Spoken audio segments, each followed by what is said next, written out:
Good day. What's going on, guys? We're back at it here, the back nine with myself, Mr. Gogster.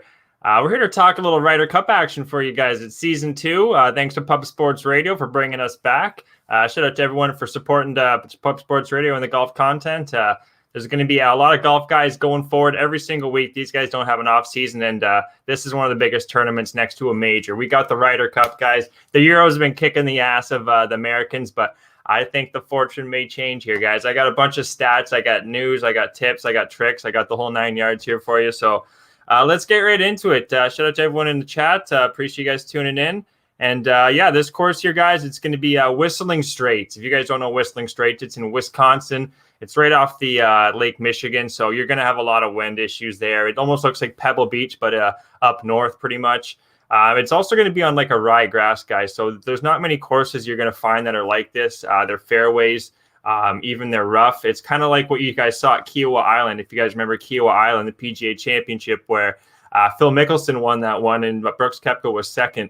That's going to be a similar comparison. It was also a Pete Dye course, guys. So tee to green, I have some stats for you guys. Tee to green at that course earlier on this year, because if guys are getting around that track pretty easily, or at least not easily, but gaining strokes on the field, then they should have a good fortune, a good chance at Whistling Straits. So yeah, there's a lot of stats, a lot of information. I'm going to get into it. Get to you guys. Sorry, it's been a while. Season two, we had a couple weeks off, so shake off a bit of rest. 7,400 yards here, guys. This course, it's 400 yards shorter than what it could be. So 7,800 is the max. It's only 74, so it's not actually as long as you would think. Captain's going to be Steve Stricker here for the Americans, Padraig Harrington for the Europeans. Padraig Harrington as well, a real warrior at this match at European competitions, Ryder Cup competition, sorry. He won back, and I believe it was 2004, 2008, but he's going to be the captain, and it's his first captaincy here, along with Stricker. The assistant captains for the American team, guys, are going to be Fred Couples, Jim Furyk, Zach Johnson, Davis Love III, and old Philly Mickelson. Should be a great seeing Phil. He's been in this competition, guys, since 1995. It's his first year he has been on the team, so he's going to be one of the vice captains there. Looking at the Americans, they got Luke Donald, Carlson, Keimer, McDowell, and old Henrik Stenson. Henrik Stenson, just a great guy to have around for the Europeans. A lot of the young guys like him. Great sense of humor from Henrik Stenson. Let's get into the players, though, here, guys. The players for this Ryder Cup. For Americans, they had 6 guys that made it on points. Those being one, Morikawa, who had just a stellar year, winning 2 majors. Dustin Johnson, number 2. DeChambeau was 3 automatic. Koepka, Justin Thomas, and Patrick Cantlay. All those guys automatically made the Team USA Ryder Cup. And these last 6 were Stricker's choices. This was his captaincy's pick. That's what I got written down here. Sounds even better. Spieth was number 1, and you can't take anything away from Spieth. I was watching a couple of interviews from the guy.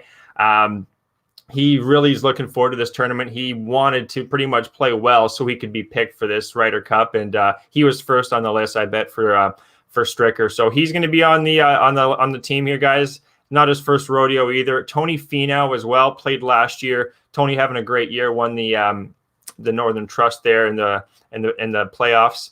Alexander Schauffele, he's going to be number 3. Another guy won the Olympics.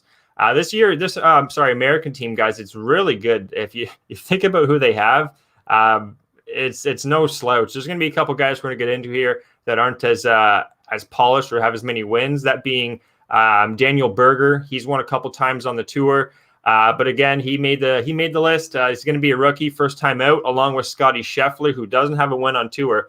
I would have personally, guys, put Patrick Reed in there. Just you want a guy with short game around Whistling Straits. The greens are not easy. You're going to be fending off left, right, and center. It's just similar to Pebble Beach, guys. If you guys remember Pebble Beach, the Pro-Ams there, also the Farmers Insurance, it's very similar to that course. So if you're not going to be able to have a short game around there, guys, especially when you're having foursomes, we're getting into the foursomes and the 4-balls, which is pretty much alternate shots. If a player puts yourself in a tough situation, you're going to have to be able to scramble here. So scrambling stats is going to be another key one you're going to want to look at here at Whistling Straits. The last pick here is going to be Harris English. I wanted to save Harris for the last just because he's had an unbelievable year, guys. A lot of his stats been trending in the right direction. Everything he's been doing, I really like what I'm seeing from the guy. So Harris English, definitely like what I'm seeing. Don't want to repeat myself too many times. Harris English guys take it to the bank. Team for the Europeans here, we got Paul Casey, John Rahm, Fleetwood, Westwood, Hatton, Wiesberger, Rory, Hovland, Fitzpatrick, and then there was 3 captaincy picks here. A little bit different from the Americans where they had 6. There was only 3, that being Lowry, Garcia, and Poulter. Garcia and Poulter, guys.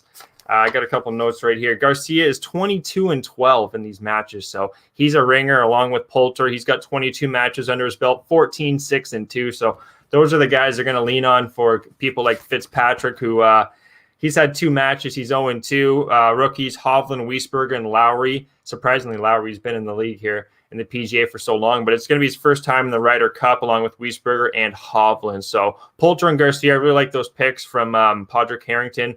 Rory, Casey, Hatton, Fitzpatrick, and Fleetwood. Just great competitors. Fleetwood's not playing the greatest of golf though right now. Hatton the same, and even Fitzpatrick. Rory and Casey are playing really good golf, guys. Rory won a couple times, or I know he won once at least at the, I believe it was the Players. No, it wasn't the Players. But anyway, guys, he's won a couple times this year, Rory. And Casey as well. He's been right in the mix. Beginning of the year, I believe he won. Or no, he came second. He's had a lot of second places. But anyways, Rory and Casey are the 2 top heavyweights, in my opinion, for the European team. And Poulter and Garcia are just going to be like I said, the ringers and just kind of carry the guys like Fitzpatrick, Hovland, Wiesberger, and Lowry, who might need a little help there. But this course, guys, there's fescue. Whenever you're dealing with fescue, you're dealing with just open fields pretty much. There's actually sheep that they place at this course and they take out for the winter seasons, but it's very much of a British feel, this course, guys. If it was more of an inland course, it would really help the Americans, but that's the one thing. The player matchups, if you're looking at the players, guys, it's complete give it to the Americans, 100% in my opinion. All the stats are leading that way. But the course being cliffs on the a lot of fescue, it's going to be a little bit longer. You're going to have to be really creative around the greens. The Americans don't necessarily have a lot of guys that are very strong around the greens. They're not awful by any means, but looking at the Europeans here, you got Poulter's nasty around the greens. Hatton's very well. Fitzpatrick, Fleetwood. So it should help the Europeans. With that being said, guys, I wouldn't take too much that into consideration, just because, yeah, the course helps them, but I just wouldn't look too much into that, I guess, is where I'm going with this. This Pete Dye design, 7,400 yards, guys. We're going to get into now the format, okay? 4-ball. This is going to be 2 teams that go head-to-head, playing their own ball and counting their best score between the pairings. So if you have, say, Morikawa and Scheffler, say, they're going up. Whoever has the best score, they're going to take that score. That's going to be both in the morning groups, too. Friday, guys, they're going to be playing in the morning. 4-ball. Afternoon is going to be the foursomes. They're doing that both Thursday and Friday. The foursomes are going to be alternate shots, so that just means, I hit the ball, Jose hits the ball, so on and so forth, until you get it into the cup. So that's where I would lean towards the Europeans a little bit more so, just because more than I think about this, actually, guys, both of these guys, they all play the similar style as these Americans. So if they're just not putting themselves in tough situations, they're bombing them straight, they're putting their approach shots on the greens. I really like the Americans is kind of where I'm getting. I'm going to save the picks for the Friday show, guys. I got a Friday show coming on here, 9 p.m. Eastern. Actually, now that I think about that, sorry, just been a busy week. We can't give them out on 9 p.m. Eastern. It's already going to be started then. So I'll tweet out some all my picks there, guys, just because it's too early. I still want to do a little more research. I got the course breakdown for you guys, but when it comes to picks and matchups, my book didn't have as much as I wanted. So we're going to wait. I'll tweet those out, guys. Eagle47, you can see it in the bottom handle there, your bottom left. That's my handle on Twitter, and I'll tweet out all my action. As you guys know, it's going to be action-packed. I got one pick. I'll give it on the end of the show here for you guys. Just a little food for thought. Third day, though, is going to be singles, guys. This is going to be Sunday. I just said, like I said, Friday, Saturday is going to be 2 rounds, morning, afternoon. In the morning is going to be the 4-ball, and the afternoon is going to be the foursome. Singles, this is where it's just head-to-head matchups, just your old-school battle. This is where the Brits or the Europeans seem to thrive on. In the history, they've definitely played a lot better than the Americans in this situation in singles. Head to head, like I said, each team competes with the lowest score winning. There's going to be 12 matches too. So that's pretty much, it's the first team also, guys, to 16.5 points, right? So if you get a win, it's a full point. A tie is a half point. The singles are pretty much where it comes down to. You're not going to see too many teams. U.S. and Europe aren't going to win after those first 2 days. Don't bet on that one. But I do definitely see the Americans being up after 2 days. 10. I don't exactly have the math, maybe right here, but like 10-5, 10-6, and or even 11. And then close it out with, winning 7 of the 5 matchups in day 3. So, guys, this course it's not going to be an easy trek is what I'm saying. If you guys want to tune in Friday for some golf, I would 100% recommend this. It's an unbelievable track. You got rookies like I said, Berger, Scheffler, and who else was it? Berger, Scheffler. Got so many notes here. And surprisingly, Cantlay, Xander, and English, along with Morikawa. So there's a lot of rookies here, but they need some new blood, guys. They've lost a lot of these matchups. 9 of the last 12 have gone towards the Europeans. So the Americans definitely got to step up their slack. You guys have seen Brooks Koepka and DeChambeau kind of going back and forth there. Fortunately, I can't bring up any chat there. Sorry, guys, if you have some questions in the chat. We can't get to it, but sticking to the course knowledge here, Kiowa Island. I was talking about that earlier, guys. I want to tell you about this course just because it's a Pete Dye. It's going to be very similar. Koepka was top tee to green here. Casey was number 2, Morikawa 3, Lowry 4, Cantlay 5, Finau 6, Spieth 7, Rahm 8. Those guys ran out the top, I would say top 30 in that tournament from tee to green, and that's going to be huge. That's 5-3 America, and then looking at tee to green at Whistling Straits, guys, back in 2015. That's another key one I want you to look at. 2015 Whistling Straits. Spieth was number 1, Rory was 2, Koepka was 3, Justin Thomas was 4, and Finau was 5. So that's another 4 out of the 5 there are American players. Everything's leaning towards the Americans, in my opinion, guys. If you look at current form too, I've got some more notes. It's endless with the notes with Gogster. We got more notes here. Looking at current form, all these players for the Americans right now, they're at least gaining 1.0 strokes on the field. Only one that's kind of doing a little iffy the last 3 months would be Morikawa. He's .090. But other than that, everyone's playing really good for the Americans. Looking at the European side, Westwood 0.43, Fitzpatrick 0.54, Fleetwood 0.77, Hatton 0.24. So they got a lot of guys that are not exactly playing the greatest of golf, and they're not playing at home either. Forms 100% in the American side. History is obviously with the Europeans winning 9 in the last 12, but it's the run's coming to an end, in my opinion, guys.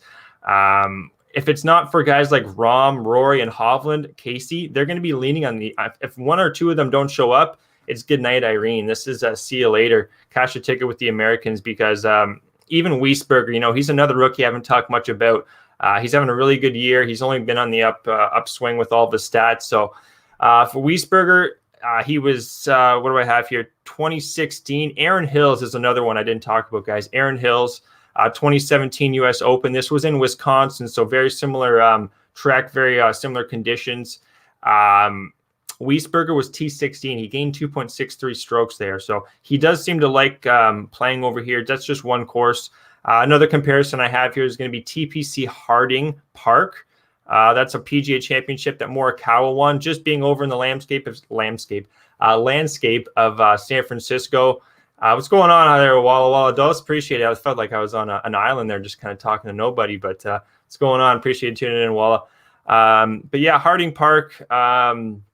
Wiesberger, again, he was T43. His putting wasn't the greatest, but tee to green in that similar climate, similar landscape, he was gaining strokes. What did he gain? 0.79. So Wiesberger could be a guy I wouldn't be betting against necessarily. He could be a spark that the Europeans really need, where guys like Hatton, Fitzpatrick, Fleetwood, Westwood, they all going to have to show that Padraig Harrington made the right choice because they're not playing the greatest of golf right now. But looking at their history, well, not necessarily their history, there are 2 guys you want to be leaning on are Poulter and Casey, or Poulter and Garcia. Garcia's been playing great. Poulter's another guy. He's actually gaining 1.40 strokes I have here in the last 3 months, but very up and down, very up and down. American side, guys, there's 8 of the 12 players here I think have a great chance of playing really well. Number 1 being Dustin Johnson. He played here also, guys, in 2015. That's the last time they played Whistling Straits. So this is, write this one down, guys. Dustin Johnson was T7. The Americans had 5 guys that were in the top 20 in Whistling Straits back then. And they're only playing better right now, in my opinion. They're all gaining strokes. Looking at the American side, there's only one guy, that being Rory McIlroy, who was in the top 20. Out of a lot of these guys played it too. Whistling Straits 2015, they didn't necessarily fare too well, other than Rory. So another thing that's leaning the American side here.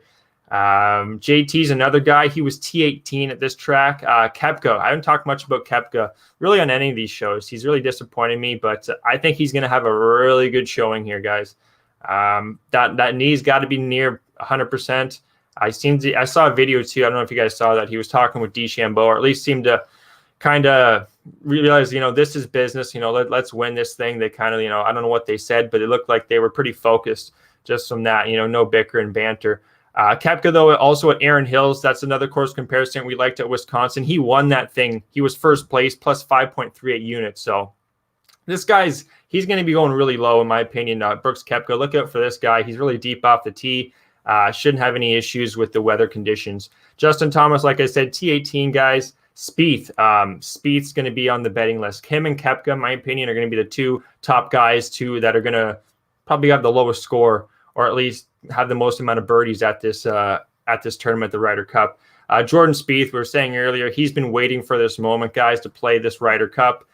Reason why he really seemed like he not won all of the tournaments. Obviously, you want to win just for your own, money, for your own personal belief that you're, still a decent golfer and that your process is working. But he was super excited for this tournament, and he was second, guys, back in 2015 when he was playing Jordan Spieth type golf. See that Masters flag? I don't know if you guys see it above me there. That's when he won back in 2015, and he was second at this tournament. And he's playing he didn't win the Masters obviously this year, but he is playing unbelievable golf right now, Jordan Spieth. He seems to be just dialed in. He gained 4.81 strokes, guys, in 2015. Erin Hills, he was T35, gained 1.13. Harding Park didn't seem to like that. That was over in San Francisco, but I'm not taking that too much into effect. He's playing unbelievable golf. So obviously Patrick Cantlay as well, guys. But Cantlay, he hadn't played here in 2015. He also hasn't played in Wisconsin and the Erin Hills. Cantlay is not necessarily a guy I think is going to have not a bad tournament, but he can't keep going up the way he's putting, the way he was playing in that playoffs and the PGA Championship. So Cantlay should be interesting. Xander Schauffele didn't play in 2015 here. He was T5, though, in Wisconsin back at Erin Hills.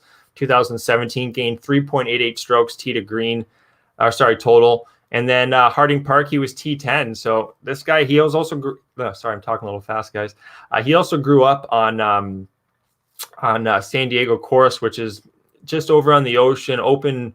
It's not inland, is pretty much what I'm getting at. So his numbers have really been looking like Xander's going to have a good time here. He is a rookie, but I wouldn't take that too much into effect there. If you could pop up all the chat there, I appreciate that, Jose. Good job, Blood. Yeah, appreciate that, Steven Dollar. We got a ton of stuff here. Any questions you guys have on any golfers? I'm pretty much looks like I'm getting to all of them. I got all of them here. There's 24 of them. Moving on, though, Tony Finau, he's playing solid golf, won the Northern Trust. He's also, what do I have here? Sand. He's third in the Here's one thing I didn't talk about. Thank God I brought this up, guys. There's over 500 bunkers at this course. Yes, 500 bunkers. It's actually almost near 1,000 if you're talking about not waste areas, but it's not a waste area because you can't ground your club, but just kind of the fescue, sandy. It's a real different course, guys. Like once you see this, you're going to know what I'm talking about with all the bunkers. I can only imagine all the rakes they're going to have on that course. But Tony Finau, he was T10 at this course. He really had a good time, plus 3.31 total strokes. And this is a big one here I like to see from Tony Finau. He was plus 1.21 putting on this same grass, which is almost like a bent grass. What do I have here? It's like a bent grass. Anyways, it's a type of bent grass. It's not your typical like up north. It's a certain type. It's very hard to distinguish, but Seeing that Tony Finau did like those type of greens back in 2015 is a great sign. He was also T4 at Harding Park, another course we like to compare to, plus 3.29 strokes total. Tony Finau, I think, is going to have a great tournament. Harris English, I was talking about him earlier, guys, playing really good golf, won the Travelers. He also won, there's another tournament he won, slipped my mind, but he's just a real warrior. He really, out of all the rookies, well, taking out Xander and Cantlay, I think English would be the top rookie over Berger, Scheffler, and Morikawa. High hopes for English. He can do it all. Great, decent, not great short game, but solid enough short game. Really good putter. Very straight off the tee. Good approach. Good guy to have on your team. I wouldn't maybe put him with DeChambeau. He doesn't like being held on the clock or looking for his ball. I don't think that's English's thing. But Harris English, I could see him being matched up with. You know what? I would put him with Cantlay. Those two guys are just so even keeled and they just stick to the script. I think that would be a good matchup. Even English with a guy like Dustin Johnson, I think would be a good one as well. So Harris English, high hopes for him. Daniel Berger, I like Berger. He's actually plus 1.90 strokes in the last 3 months, so that's a good sign. But he didn't make the cut here, guys, in 2015. He also didn't make the cut at Erin Hills in Wisconsin at the U.S. Open.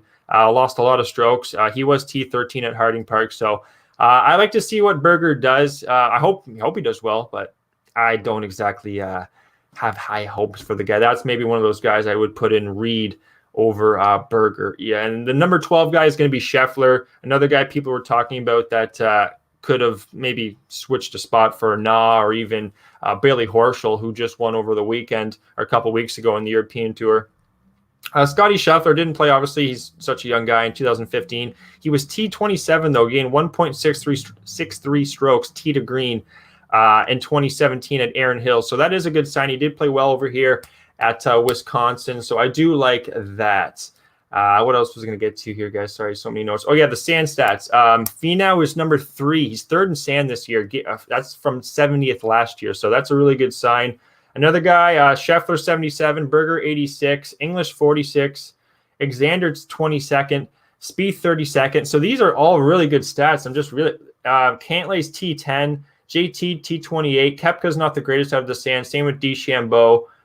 Then Johnson's 56 and Morikawa's 16th. So with all these bunkers, you're obviously going to be in the sand. It's almost inevitable.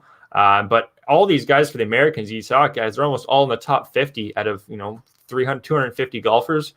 Looking at the Europeans here, Rory, he's 14th, Hovland 86, Casey 93rd, Fitzpatrick 149th, Westwood 121st, Fleetwood 56th. Don't have Wiesberger, Hatton 42nd, Lowry 133rd, Garcia 93rd, and Poulter 19th. So there's a couple guys, I'd say Rory, Poulter, maybe Rahm, Fleetwood, Hatton. There's not nearly as many guys that play as well with the sand compared to the Americans. So that's another one that leans the American side.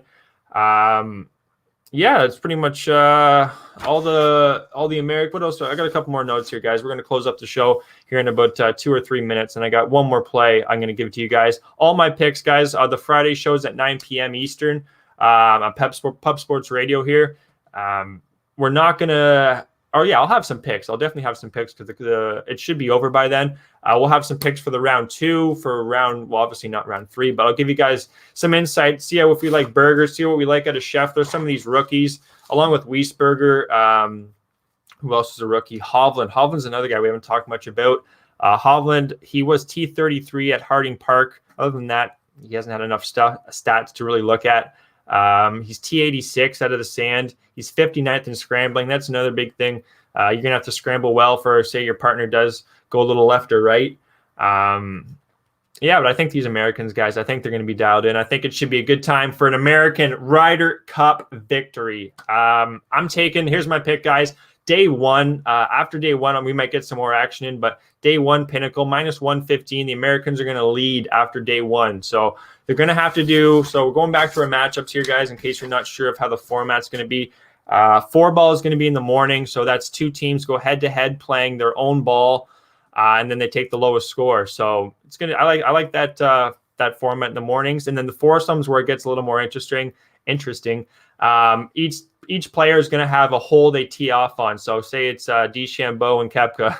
Odds would be Koepka, even would be DeChambeau. So they just alternate shot off the tee and even going all the way to the green. So that's a really fun competition. I wish we had more of that. That's called foursomes. Number 3, this is going to be on the weekend, or sorry, on Sunday. That's going to be just singles. That's head-to-head competition, 1v1, player versus player. That's pretty much going to determine who's going to win the Ryder Cup, guys. So, yeah, my one pick's going to be here at day 1, minus 115. Take the Americans. I think they're just going to be up. God, I say they're going to be up 2 or 3 strokes or 2 or 3 points at least after day 1, and just keep rolling. I think it's an American victory, guys. I'm not going to stay too much more longer. You guys probably got a busy afternoon, but thank you so much for tuning in, everyone. Pub Sports Radio, if you haven't already, check them out on Instagram, Twitter.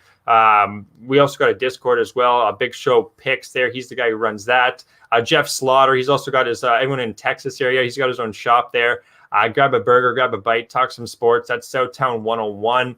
And yeah, guys, that's pretty going to be it. The back nine with myself, Mr. Gogster. Check me out on Twitter, Eagle47_, and answer any questions you guys got related to golf.